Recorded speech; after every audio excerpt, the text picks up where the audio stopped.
தொண்டையில கிச்சுக்கிச்சா? என்ன குதிரை மாதிரி கணச்சிட்டே இருக்க? அது நானும் உன் சித்தியும் உன் மாமனை பார்க்க போறோம். எதுக்கு? தேதி வைக்கத்தான். தேதி தான் மாமா வைக்கிறேன்னு சொல்லுச்சு. அப்புறம் என்ன? என் பொண்ணுக்கு நான் தானே தேதி வைக்கணும். எப்படி? இந்த ஜாதகத்தை புதுசா மாத்தி எழுதுன மாதிரி தேதியிலயும் ஏதாவது கோல்மால் பண்ணலானா? வெக்கமா இல்ல? நினைச்சாலே ஈரக்கொள்ளலாம் நடுங்குது. குணா பையன் ஆசைப்பட்டான். அவனுக்கு ஏதாவது பண்ணி பொண்ணு அவனுக்கு கட்டி வச்சிடலான்னு நினைச்சு பண்ணதுதான் தப்புதான் அண்ணா. அதுக்காக அப்படியேவா நாங்க இருப்போம்?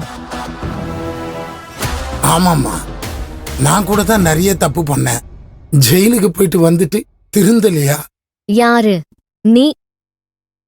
திருந்திட்ட போ. உன்னெல்லாம் என் அப்பான்னு சொல்லவே நாக்கு கூசுது.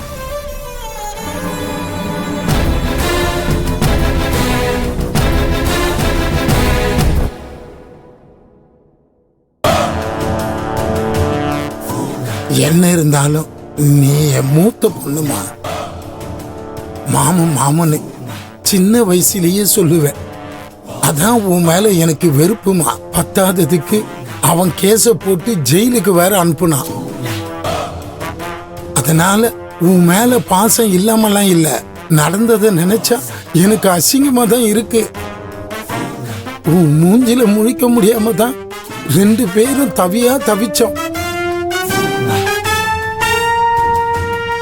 இங்க பாரு அண்ணா, எங்களை மன்னிச்சிடு. நீ நல்லா இருக்கணும். எங்களுக்கு தெரிஞ்சது அவ்வளவுதான். அது என்னவோ அது செய்யலான்னு முடிவு பண்ணிட்டேன். அதுக்காக என் தன்மானத்தை விட்டுட்டு நான் உன் மாமன் காலில் விழக்கூட தயாராயிட்டேன். எனக்கு என் பொண்ணு சந்தோஷமா இருக்கணும், அவ்வளவுதான். இந்த சாமி துறை பெத்த பிள்ளைய சண்முக தங்கச்சி மவனு எல்லாரும் சொல்றாங்க. பெத்த அப்பனா எனக்கு எப்படி இருக்கும்? அதனால தான் என்னமோ அந்த ஆளை எனக்கு பிடிக்காம போச்சு. சின்ன பொண்ணு பேசு. எவ்வளவு நேரம் தான் நானும் அண்ணத்துக்கிட்ட பேசுறது? நீயும் பேச அண்ணத்துக்கிட்ட. அண்ணோ, மனசுல எதுவும் வச்சுக்காத. நான் பெத்த பொண்ண உன் பொண்ணு மாதிரி நினைச்சு படிக்க வைக்கிறேன். நான் அதுக்கே என்ன கைமாறு பண்ண போறேன்னு தெரியல. உன் வாழ்க்கையை கெடுக்கணும்னு நாங்க ஒருபோதும் நினைக்க மாட்டோம். மன்னிச்சிரு அண்ணோ. நீங்க யாரும் யார்கிட்டயும் மன்னிப்பு கேட்க வேண்டாம். அவங்க மனசாட்சியோட இருங்க, அது போதும்.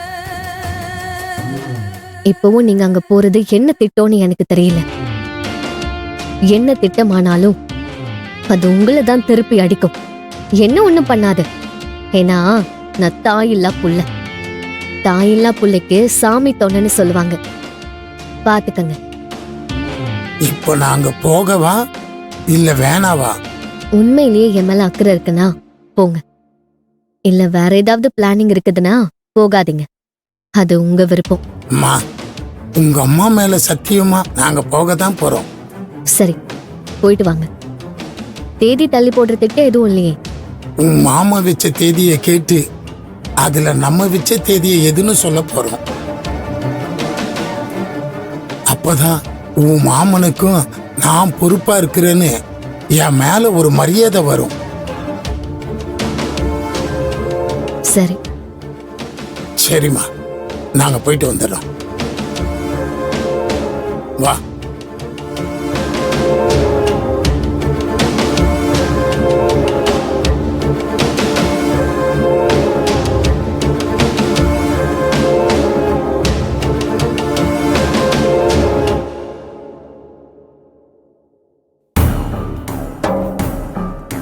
சின்ன பொண்ணு, உன்னையே என்னையே நிக்க வச்சு சிடி ஸ்கேன் பாக்குற மாதிரியே பாக்குறா. பாக்குறதுக்கே எனக்கு பயமா இருக்கு. யோ, பேசாம வாயா. போ. அக்கா, நீ 2 பேரையும் நம்புறியா? ஏன்? எனக்கு என்னமோ அப்பா ஓவரா நடிக்கிற மாதிரி தெரியுது. அம்மா வேற திருட்டு முடி முழிக்குது. 2 பேரும் வேற ஏதோ ஐடியா வச்சிருக்காங்க. நம்ம உஷாரா இருக்கணும்க்கா. இன்னும் நம்ம ஏமாளியாவே இருக்க கூடாது. எவ்வளவு வேணாலும் நம்மளை ஏமாத்திட்டோம் மீனா. எங்கேயாவது ஒரு இடத்துல அண்ணன் நம்ம பெத்த புள்ள அவளுக்கு துரோகம் பண்ணிட்டோமேன்னு தோணும். அத ஆயுசு முழுக்க தூங்க விடாது அவங்கள, பைத்தியமாக்கிட்டு தான் விடும். அதுதான் அவங்களுக்கு தண்டனை.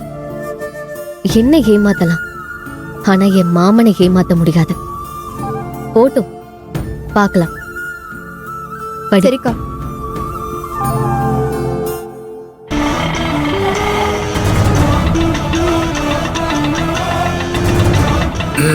அண்ணா நாங்க போயிட்டு வந்துடுறோம், வெயிட் பண்ணுங்க. சரிங்க.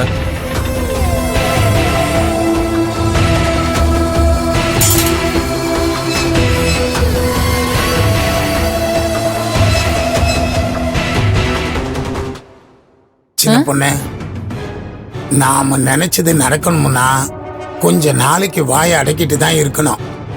வாத்தி நம்ம மேல கொலை வெறியில இருப்பான், வெளியில போடான்னு கூட சொல்லுவான். அதையெல்லாம் நம்ம காதிலே வாங்க கூடாது. என்ன சொல்லு, முதல்ல நீ கண்ட்ரோல்டா இரு.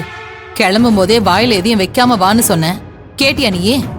இல்ல சின்ன பொண்ணு, ஒரு கட்டிங் போட்டாதான் முன்னாடி 3 பேரும் பின்னாடி 4 பேரும் வராங்க.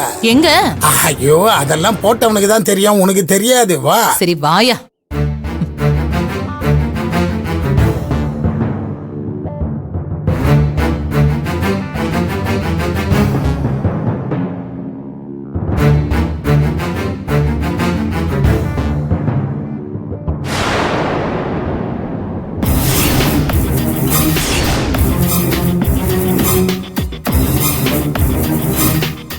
வாங்க மாமா. சுடரு, சொல்லுக்கா. போய் அப்பாவை கூட்டிட்டு வா. அப்பா எதுக்குன்னு கேட்டா என்னக்கா சொல்ல? சாமி தர மாமா வந்திருக்காங்கன்னு சொல்லு. சரிக்கா. பெரிய இவரு சாமி தர மாமான்னு கூப்பிடுறான். இதுக்கு தான் நான் அப்பவே சொன்னேன், நான் வெளியிலே நிக்கிறேன், நீ போயிட்டு வான்னு. கேட்டா தானே இப்படி அசிங்கப்பட வைக்கிறல்ல?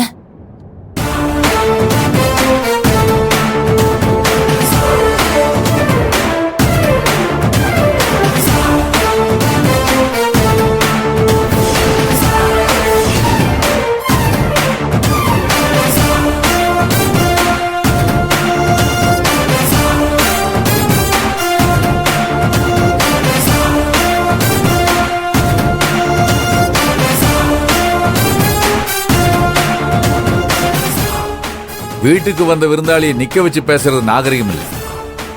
ஆனா உன்னை உட்கார வச்சு பேச எனக்கு மனசு இல்லை. என்ன எவ்வளவு தூரம்? நாங்க செஞ்சது தப்புதாங்க, அதை நாங்க நியாயப்படுத்த விரும்பல. அதுக்காக எங்க வீட்டு பொண்ணுக்கு கல்யாணம் நடக்கிறப்ப கண்டுக்காம இருக்கிறது அது நியாயம் இல்லைங்க. ஓ, இப்ப புருஷனும் பொண்டாட்டி நியாய தர்மம் எல்லாம் பார்க்க ஆரம்பிச்சிட்டீங்களோ?